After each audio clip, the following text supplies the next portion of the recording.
Good morning student. आज service connection का चौथा क्वेश्चन लेकर मैं आया हूँ और इस चौथे क्वेश्चन में हम यूज करेंगे eye rag bolt type service connection. सारे सर्विस कनेक्शन के न्यूमेरिकल एक जैसे होते हैं। हमारा कंसिडरेशन जो होना चाहिए कि हम किस प्रारूप का यूज कर रहे हैं।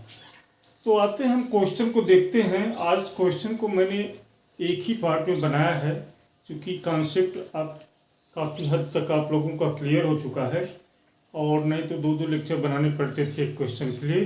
तो आइए शुरुआत करते हैं। एक 2 मंजिला भवन के उपभोक्ता को 15 किलोवाट का 3 कली सेवा संयोजन देना है। वितरण पोल की दूरी 30 मीटर है और वितरण लाइन 440 वोल्ट 3 फेज 4 तार प्रारूपी है। कुल लागत का आकलन कीजिए। यहाँ पर ध्यान देने वाली बात यह है कि अगर यहाँ पे नहीं लिखता कि 3 फेज 4 तार प्रारूपी है या 4 तार प्रारूपी नहीं लिखता तो भी हम 4 तार प्रारूपी हम लोग बनाते, क्योंकि RYB एंड न्यूट्रल यानी 4 वायर तो यूज होंगे ही। अब इस तरह से क्वेश्चन है तो क्वेश्चन की स्टेप 1 में हम आते हैं। ये देखते हैं गिवन डेटा क्या क्या दे रखा है। P इक्वल टू इन्होंने 15 किलोवाट दिया है जिसका सेवा संयोजन इनको चाहिए। उसके बाद distance of distribution pole 30 metre दे रखा है। V equal to 440 volt 3 phase 50 hertz दे रखा है। तो सबसे पहले हम करंट का मान निकालते हैं। आपको पता है I equal to P upon root 3 V cos phi. cos phi generally हम लोग 0.8 0.9 लेते हैं। तो इसको हमने सॉल्व किया तो हमारा करंट का मान आ गया I इक्वल टू 27.06। पहला स्टेप हमारा कंप्लीट होता है। स्टेप 2 में हम आते हैं अज्यूमशन यानी पूर्वानुमान। पूर्वानुमान में हम देखते हैं क्या लिखे हैं। हम नंबर 1 में लिखे हैं सेवा संयोजन का ओवरहेड लाइन AAC होगा। ये आपको पता है कि डिस्ट्रीब्यूशन पोल से और कंज्यूमर के घर पर जो हम लाते हैं लाइन वो AAC कंडक्टर से लाते हैं, उसके बाद हम केबल से ले जाएंगे। दूसरा दिया है सेवा संयोजन 4 कोर एल्यूमिनियम केबल से किया जाएगा। ओवरहेड के बाद वाला कनेक्शन केबल से किया जाता है। इसके पहले जो 3 प्रॉब्लम हुए हैं आप उसमें देखे होंगे। नेक्स्ट हम देखते हैं सेवा संयोजन आई रैग बोल्ट टाइप होगा। आई रैग बोल्ट टाइप से अभी हमने कोई प्रॉब्लम सॉल्व नहीं किया था। आई रैग बोल्ट टाइप सेवा संयोजन 1 मंजिला से अधिक ऊंचाई वाले भवनों के लिए किया जाता है। तो यहाँ पर हमने इसके पहले horizontal bracket type service connection का प्रयोग किया था। आज हम eye rag bolt type service connection का प्रयोग कर रहे हैं। उसके बाद देखते हैं हम आगे नेक्स्ट स्टेप साइज। अब चूंकि करंट हमने निकाल लिया है, size of AAC line conductor equal to 3/3.00 mm। कहाँ से आया? टेबल से। वो टेबल मैंने आपको बताया है। फिर हम इसी AAC कंडक्टर का लेंथ भी निकाल लेते हैं। Length of AAC line conductor equal to distance of distribution pole यानी कि वितरण पोल की दूरी इनटू नंबर ऑफ वायर्स, कितने वायर उसमें गए हैं। उसके बाद टोटल का 10% एक्स्ट्रा। यहाँ देखते हैं 30 मीटर डिस्टेंस है डिस्ट्रीब्यूशन पोल का और 3 वायर गए हैं। कौन कौन से? R, Y and B। ये हम AAC कंडक्टर की बात कर रहे हैं, इसलिए यहाँ तारों की संख्या 3 है।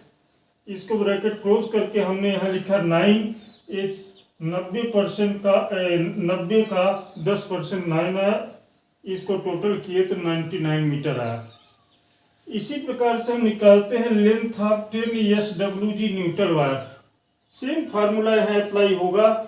Distance of distribution pole into number of wires plus 10% extra plus 3 metre. ये 3 मीटर किसके लिए है? सेफ्टी लूप के लिए।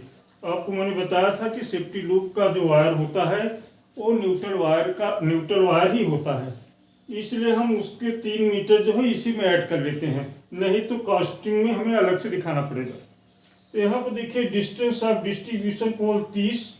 यहाँ पर न्यूट्रल वायर एक ही गया है तो इंटू 1 किया तो 30 का 10% 3 हुआ और प्लस 3 मीटर हमने किसके लिए लगाया है? सेफ्टी लूप के लिए, तो टोटल आ गया 36 मीटर। नेक्स्ट आते हैं size of 4 core aluminium conductor equal to 6 mm square from table. Table में हमने करंट के हिसाब से देखा है कि इसकी साइज क्या होनी चाहिए 4 कोर एल्यूमिनियम कंडक्टर की, जो कि वाटर प्रूफ होता है। नेक्स्ट आते हैं length of 4 core aluminium cable. इसमें हम देखते हैं 8 मीटर हमने कंसीडरेबल भी रहता है, हम लोग इसको पहले ही मान लेते हैं, प्लस 2 मीटर फर्स्ट टर्मिनेशन के लिए यानी ओवरहेड साइड में टर्मिनेशन के लिए, प्लस 2 मीटर सेकंड टर्मिनेशन के लिए। सेकंड टर्मिनेशन कहाँ पर होता है? मीटर बोर्ड में। इस तरह से ये हमारा length of 4 core aluminium cable equal to 12 metre आ गया। इस तरह से ये जितनी सारी चीजें हमें जाननी थी हम यहाँ पर कैलकुलेट करके निकाल लिए। अगला स्टेप हमारा बनता है कॉस्टिंग ऑफ मटेरियल।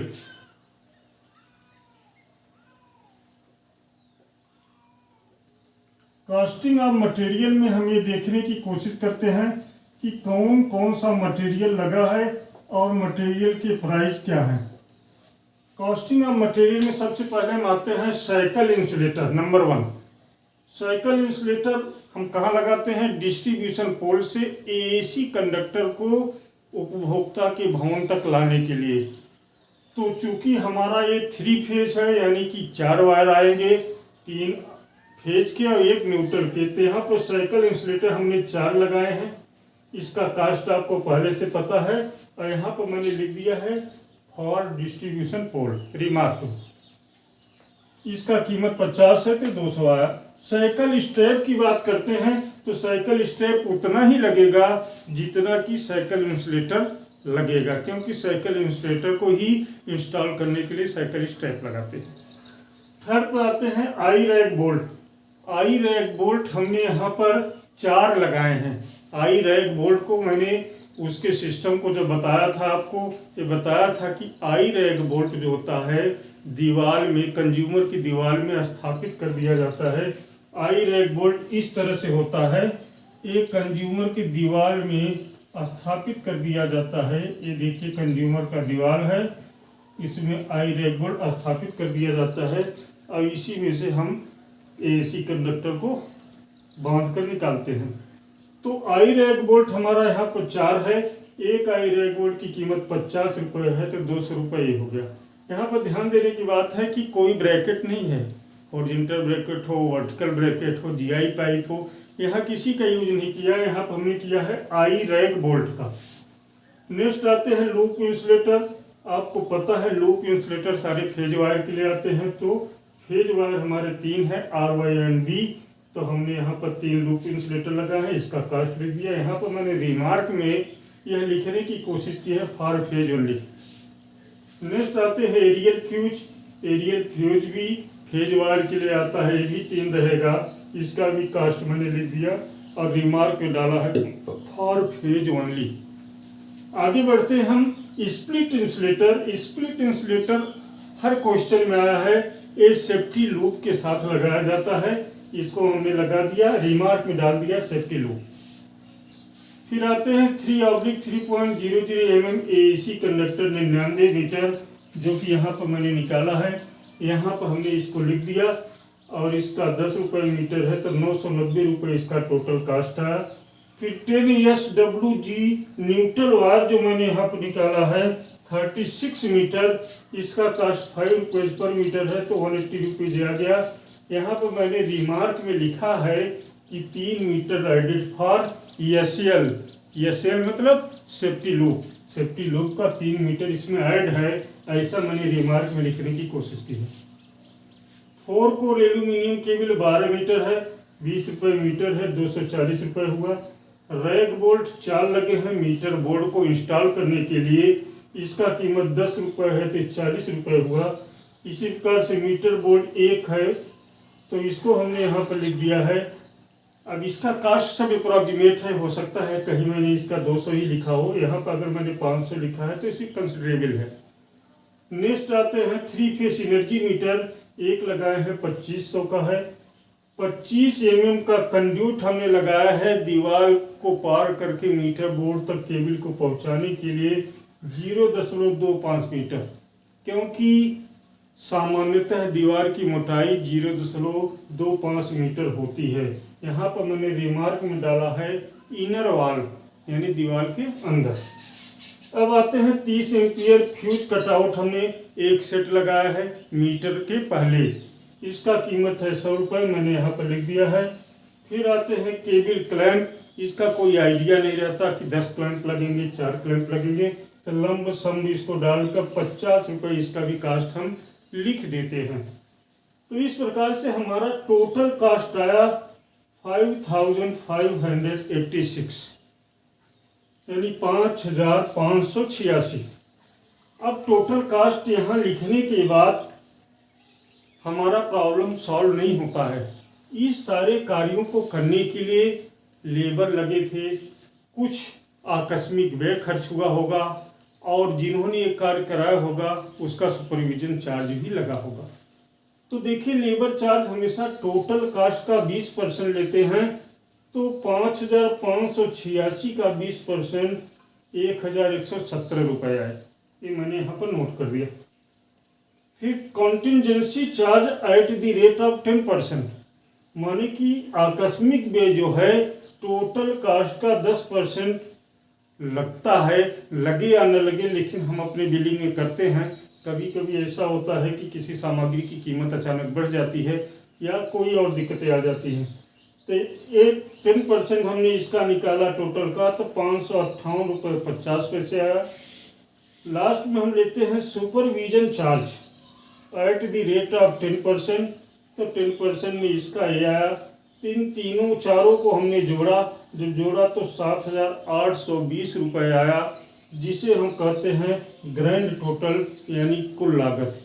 इस तरह से सर्विस कनेक्शन का vertical bracket type, GI pipe type, horizontal bracket type और आई रैग बोल्ट टाइप के एक एक न्यूमेरिकल हमने यहाँ पर आपको सॉल्व कराए। अगला न्यूमेरिकल हम आपको अगले प्रारूप का लेकर आएंगे। तब तक के लिए मैं आपसे कहूँगा कि इसमें किसी भी स्टूडेंट को कोई दिक्कत हो तो मुझसे पूछ सकता है, और अगर तुरंत नहीं पूछ सकता तो बाद में कमेंट कर सकता है। तब तक के लिए धन्यवाद।